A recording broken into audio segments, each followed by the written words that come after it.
আজকের এই ভিডিওতে আমরা সপ্তম শ্রেণীর দ্বিতীয় পর্যায়ক্রমিক মূল্যায়ন 2024 সালের ইতিহাস বিষয়ের চ্যাপ্টার ওয়াইজ সম্পূর্ণ উত্তর সহ সাজেশন সম্পর্কে আলোচনা করব।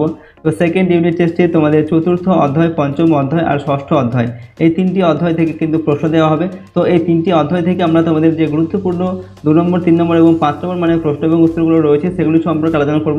তো চলো আমরা পরপর এই তিনটি অধ্যায় থেকে তোমাদের গুরুত্বপূর্ণ যে প্রশ্নগুলো খুবই প্রয়োজনীয় তোমাদের সেকেন্ড ইউনিট টেস্টের জন্য, যেগুলো তোমাদের খুব ভালোভাবে প্র্যাকটিস করতে হবে, সেই প্রশ্ন এবং উত্তরগুলো আমরা এই ভিডিও থেকে দেখে নিই।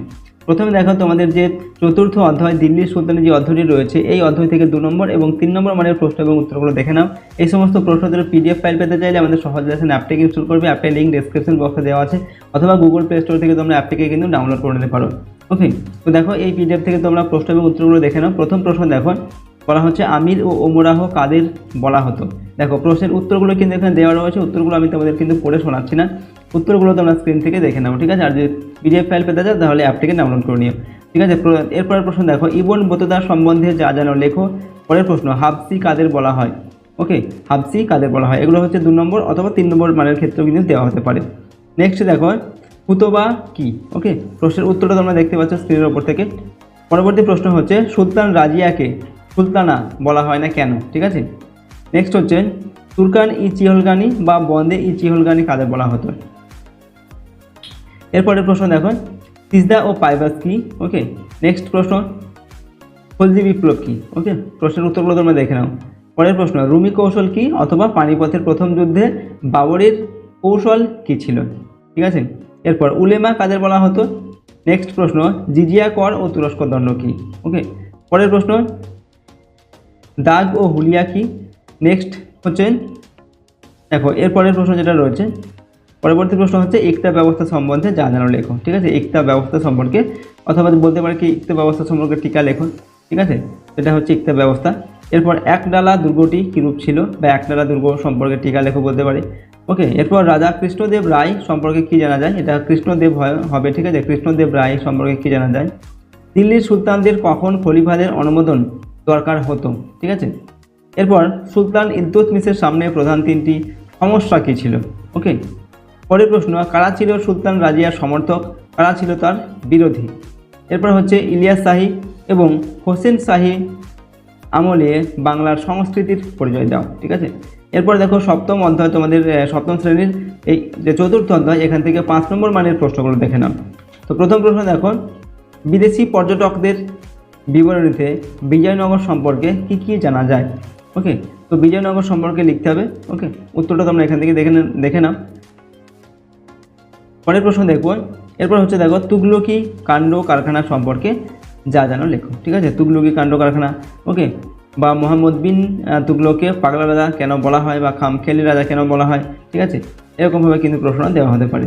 এখানে দেখো এইভাবে তোমরা কিন্তু পয়েন্ট করো। প্রথমে তুগলকি কাণ্ড কারখানা, এরপর কৃষি বিভাগের লক্ষ্য ব্যর্থ, তামার মুদ্রা প্রচলন, ঠিক আছে, রাজধানী স্থানান্তরকরণ, এই ধরনের এই যে পয়েন্টগুলো, এই পয়েন্টগুলোর উপর তোমাদের লিখতে হবে। অভিযানের ক্ষেত্রে ব্যর্থ। ওকে, এরপর দেখো পরের প্রশ্ন, আলাউদ্দিন খলজির বাজার দর নিয়ন্ত্রণ সম্পর্কে যা জানো লেখো, ঠিক আছে। প্রশ্নের উত্তরটা দেখে নাও তোমরা এখান থেকে। পরের প্রশ্ন দেখো, এরপর আমরা দেখবো তোমাদের পঞ্চম অধ্যায় মুঘল সাম্রাজ্য যেটা রয়েছে, এখান থেকে 2 নম্বর এবং 3 নম্বর মানের প্রশ্ন দেখো। প্রথম হচ্ছে, 12 ভূঁইয়া কাদের বলা হয়, বা 12 ভূঁইয়া সম্পর্কে টিকা লেখো, ঠিক আছে, বা 12 ভূঁইয়া সম্পর্কে যা জানো লেখো। এভাবে কিন্তু প্রশ্ন দেওয়া হতে পারে। পরের প্রশ্ন, দহশালা ব্যবস্থা কি, বা টিকা লেখো, দহশালা এরকম দিতে পারে, ঠিক আছে। এরপর দেখো পরের প্রশ্ন, হুন্ডি কি, ঠিক আছে। নেক্সট হচ্ছে, আব্দুল কাদির বদাউনি কে ছিলেন। পরবর্তী প্রশ্ন, আবুল ফজল কে ছিলেন। এরপরের প্রশ্ন হচ্ছে, মুঘলরা কেন নিজেদের বাদশাহ বলতো। ওকে, নেক্সট হচ্ছে, সুলাহ ই কুল কি অথবা দিন ই ইলাহা কি, ঠিক আছে। একই প্রশ্নের একই উত্তর হবে এটা। মনসবদারি ব্যবস্থা সম্বন্ধে যা জানো লেখো। ওকে, বা মনসবদারি ব্যবস্থা সম্পর্কে টিকা লিখতে কিন্তু দিতে পারে। এরপর হচ্ছে, দিল্লির লালকেল্লার বিবরণ দাও, বা টিকা লেখো দিল্লির লালকেল্লা, এরকম করে দিতে পারে। ওকে, পরের প্রশ্ন, চাঁদনি চক নামটি তৈরি হয়েছিল কেন। নেক্সট প্রশ্ন দেখো, আকবরের নবরত্ন সভা ও রাজা বীরবল সম্পর্কে সংক্ষিপ্ত আলোচনা করো। পরের প্রশ্ন, দাক্ষিণাত্য ক্ষত বলতে কী বোঝানো হয়। নেক্সট প্রশ্ন দেখো, সার্বভৌম শাসক বলতে কি বোঝো। ওকে, এরপর হচ্ছে, খানোয়ার যুদ্ধ সম্পর্কে কি জানো। পরের প্রশ্ন, পাটা ও কবুলিয়াত কি। ওকে, নেক্সট দেখো, এরপর আমরা দেখব তোমাদের যে পঞ্চম অধ্যায়, এখান থেকে 5 নম্বর মানের প্রশ্নগুলো দেখো। প্রথম হচ্ছে শের শাহর শাসন ব্যবস্থা কী কী মানবিক চিন্তার পরিচয় তুমি পাও তা লেখো, ঠিক আছে, অথবা শের শাহের শাসন ব্যবস্থা সম্পর্কে আলোচনা করো, ঠিক আছে, এরকম করে কিন্তু প্রশ্ন দেওয়া হতে পারে। এখানে দেখো 1 নম্বর 2 নম্বর করে পয়েন্ট করে কিন্তু প্রশ্নের উত্তরে দেওয়া আছে। 3 নম্বর পয়েন্ট এটা, তারপর ঠিক আছে 4 নম্বর পয়েন্ট এটা, ওকে 5 নম্বর, ওকে 6 নম্বর, এরকম করে কিন্তু পয়েন্ট ওয়াইজ উত্তরটিকে এখানে দেওয়া হয়েছে। এরপর হচ্ছে আকবরের রাজপুত নীতি ব্যাখ্যা করো, ঠিক আছে, আকবরের রাজপুত নীতি সম্পর্কে আলোচনা করো, সেটা দিতে পারে।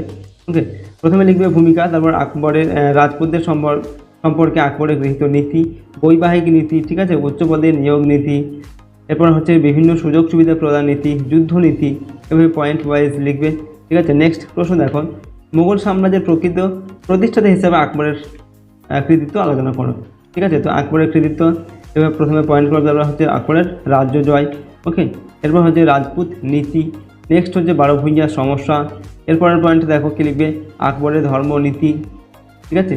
এরপর দেখো তোমাদের যে ষষ্ঠ অধ্যায় যেটা রয়েছে নগর বণিক ও বাণিজ্য, এখান থেকে প্রথমে 2 নম্বর আর 3 নম্বর মানের প্রশ্ন উত্তরগুলো দেখো।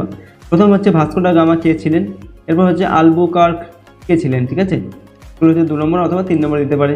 এরপর টমাস রো কবে ভারতে আসেন, ঠিক আছে, দিওয়ালির সময় হিন্দু মুসলমানরা কী করতো, গান্ধী চক নামটি কেন হয়েছিল কেন, ঠিক আছে। এরপর হচ্ছে ইস্ট ইন্ডিয়া কোম্পানি কবে ও কোথায় গড়ে ওঠে।